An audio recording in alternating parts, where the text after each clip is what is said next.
ইমাম গাজ্জালী কয় আমি ঘুমিয়ে আছি, কে যেন আমাকে ডাকে বলতেছে, গাজ্জালী রে তুমি ঘুমিয়ে আছো? রহমতপুর গ্রামে আমার এক বান্দা আব্দুর রহমান ইন্তেকাল হয়ে গেছে, গোসল করাইবে, জানাজা নামাজ পড়াইবে, দাফন করবে, এমন কোনো মানুষ পাওয়া যায় না। ও গাজ্জালী যাও যাও, ওখানে চলে যাও। ইমাম গাজ্জালী কয় আমি ওখানে চলে গেলাম। আমি গিয়া দেখতেছি সন্তানরা কাঁদে, সবাই কাঁদতেছে। আমি বললাম কাঁদার আর সময় নাই, চলো এখন গোসল করাইতে হবে, কবর খনন করতে হবে। বেলা আমি নিজেই কবর খনন করলাম সন্তানদেরকে নিয়ে, আমি নিজেই গোসল করাইলাম। এবার আমি যখন দাফন করব, আমি নিজ হাতে যখন আব্দুর রহমানকে কবরে নামানোর জন্য আমি নিজে নামলাম। নামার সঙ্গে সঙ্গে দেখতেছি আব্দুর রহমানের কবর থেকে মিশকু আম্বরের ঘ্রাণ আসে। আমার ভাইরা, আমার বন্ধুরা, আল্লাহ পাক রব্বুল আলামিন বলে, বান্দা বান্দা, আমি চাই না আমার একটা বান্দা জাহান্নামে যাক। আমি এটা চাই না, আমি চাই আমার সকল বান্দাগুলো জান্নাতে চলে যাবে। আরো জোরে বলবেন না সুবহানাল্লাহ। এই আয়াতে কারিমার ভিতরে দুইটা প্রশ্নের দুইটা উত্তর রয়েছে, সকলে বলি সুবহানাল্লাহ। এক নম্বরের প্রশ্ন হলো কুরআন কি? দুই নম্বরের প্রশ্ন হলো কেন, কুরআন কেন? আমি এই আয়াতে কারিমাটা নির্দিষ্ট করেছি এজন্য, যেহেতু কুরআনের প্রতিষ্ঠান এখানে, এজন্যই। আমরা সবাই জানি কোরআন কি, আমরা সকলে চিল্লায়া বলি তো কোরআন কি? আল্লাহর কালাম। সুবহানাল্লাহ বলবেন না? আমার ভাইয়েরা, আমার বন্ধুরা, আমরা সকলে জানি কোরআন হলো কালামুল্লাহ, আল কুরআনু হুয়া কিতাবুল্লাহ। কোরআন হলো আমার মালিকের কালাম, আমার মালিকের পক্ষ থেকে নাজিলকৃত কিতাব। আল্লাহ সেই কথাই জানা দেয়, কিতাবুন আনজালনাহু ইলাইক। ও দুনিয়ার মানুষ, এই কোরআন হলো আমার পক্ষ থেকে নাজিলকৃত একখানা কিতাব। সুবহানাল্লাহ বলেন। এক নম্বরের প্রশ্ন এবং উত্তর পেয়ে গেলাম, কোরআন কি? কোরআন হলো আল্লাহর কিতাব।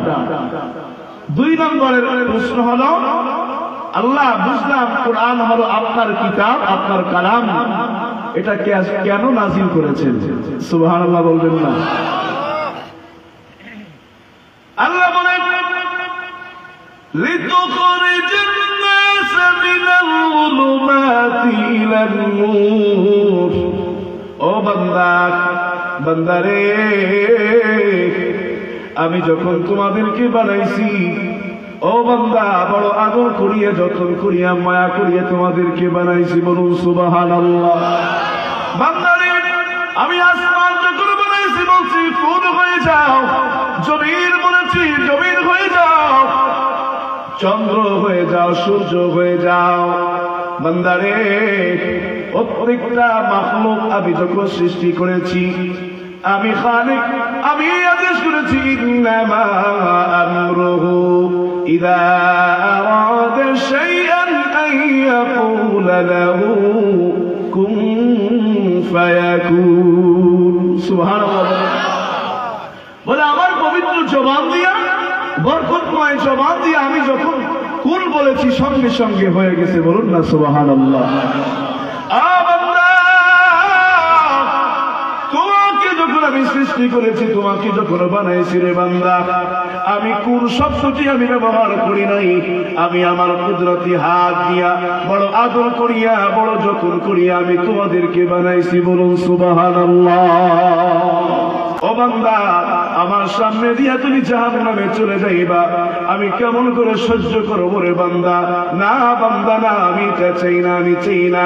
লিতুখরিজান নাস মিনাল যুলুমাতি ইলান নূর।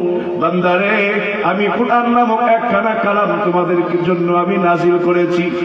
এই কুরআন দিকে এই কোরআনকে অনুসরণ কইরা এই কোরআনকে জীবনের সংবিধান বানায়া তুমি জীবনটাকে অনুসরণ করিয়া জীবনটাকে তুমি পরিচালনা করবে। লিতুখরিজান নাসা মিনাল যুলুমাতি ইলান নূর, বান্দারে যাতে করে তুমি গর্তে পড়ে না যাও, অন্ধকারে নিমজ্জিত না হয়ে যাও, যাতে করে আলোর পথ পেতে পারো। এজন্যই আমি কোরআন নাজিল করেছি। বলুন সুবহানাল্লাহ। হাবিবে কিবরিয়া সাল্লাল্লাহু আলাইহি ওয়াসাল্লাম কয় তাবাররুক বিল কুরআন। দুনিয়ার মানুষ হাজী সাহেব হজ করতে যায়, আসলে বলে হুজুর হাজী সাহেব একটু আমার জন্য দোয়া করেন, আমাকে একটু পানি ফুঁক দিয়া দেন। ও ইমাম সাহেব আমার জন্য একটু দোয়া করেন।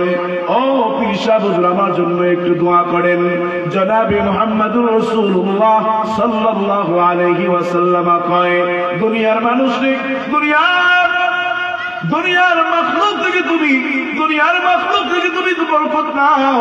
ও উম্মত, নয় তুমি তাবাররুক বিল কুরআন, কুরআন থেকে তুমি বরকত নাও। কয় কেন? আমি কুরআন থেকে বরকত নিব কেন?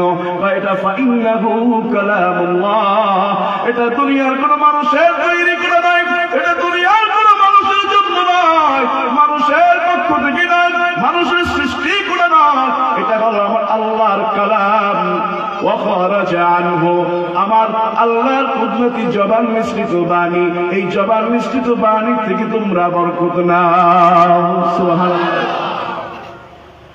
ইমাম গাজ্জালী রাহমাতুল্লাহি আলাইহি স্বপ্নে দেখতেছে ঘুমিয়ে আছে, স্বপ্নে দেখতেছে কে যেন ডাকে। ইমাম গাজ্জালী কয় আমি ঘুমিয়ে আছি, কে যেন আমাকে ডাকে, বলতেছে গাজ্জালী রে তুমি ঘুমিয়ে আছো, রহমতপুর গ্রামে আমার এক বান্দা আব্দুর রহমান ইন্তেকাল হয়ে গেছে, গোসল করাইবে, জানাজা নামাজ পড়াইবে, দাফন করবে, এমন কোনো মানুষ পাওয়া যায় না। ও গাজ্জালী যাও ওখানে চলে যাও।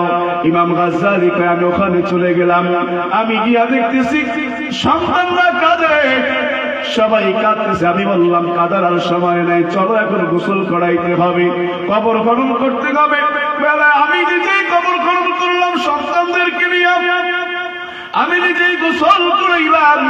এবার আমি যখন দাফন করব, আমি নিজ হাতে যখন আব্দুর রহমানকে কবরে নামানোর জন্য আমি নিজে নামলাম, নামার সঙ্গে সঙ্গে দেখতেছি আব্দুর রহমানের কবর থেকে মিশকু আম্বরের ঘ্রাণ আসে। আমি আর বুঝতে পারি না এরকম সাধারণ কোনো মানুষ নয়, নিশ্চয়ই বান্দা, আল্লাহর বড় মকবুল বান্দা। দাফন শেষ কইরা আমি আসলাম। ও সন্তানেরা জানতে চাই তোমার বাবার কি এমন আমল ছিল? আমার বাবার তেমন কোন আমল আমাদের চোখে পাওয়া যায় না, চোখে পড়ে নাই, আমরা দেখি না। মা বলতে পারে তোমার আম্মুকে ডাক দাও, থেকে ডাক দিছে।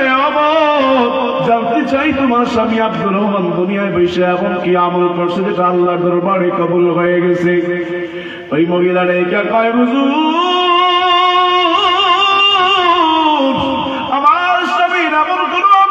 আমার স্বামী একজন সাধারণ মানুষ, কাঠুরিয়া ছিল, জঙ্গলার ভিতর থেকে কাঠকাইটা আনত, বিক্রি করত, তারপরে আমাদের খাবারের ব্যবস্থা করত। আমার স্বামীর এমন কোন আমল পাওয়া যায় না।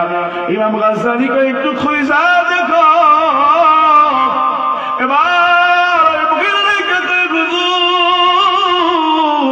আমার স্বামীর একটা আমল পাওয়া যায়, যখন ফজরের নামাজ আদায় করত, ফজরের নামাজ আদায় কইরা সঙ্গে সঙ্গে এই যে কোরআন খানা আছে, এই কোরআন শরীফটা হাতে নিত। আবার যখন মাগরিবের নামাজ আদায় করত, মাগরিবের নামাজ আদায় কইরা আবার এই কোরআনটা হাতে নিত।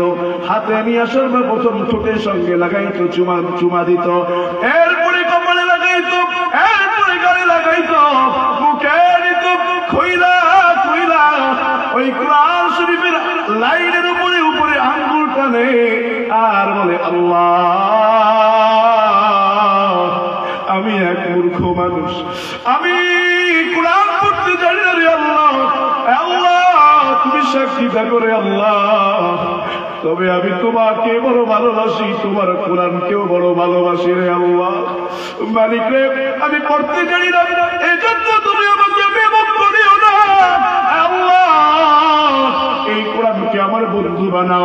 কোরআনকে আমার সঙ্গী বানাও, এই কোরআনকে আমার জন্য শাফাআতকারী বানাও। বলুন সুবহানাল্লাহ। স্ত্রীরা এটা কয়, হুজুর আমার স্বামী এমন করে কাঁদ করে চোখের পানি ফেলাইতো আর কোরআন শরীফের উপরে আঙ্গুল দিয়া লাইনগুলা টানতো। ইমাম গাজ্জালী কয়, মহিলা রে, তুমি জানো না তোমার স্বামীর এই ছোট্ট আমল কেনার উসিলায় আল্লাহ তোমার স্বামী যখন কবরে গেছে, কবরে যাওয়ার আগেই জান্নাতি খুশবু পাঠায়া দিছে।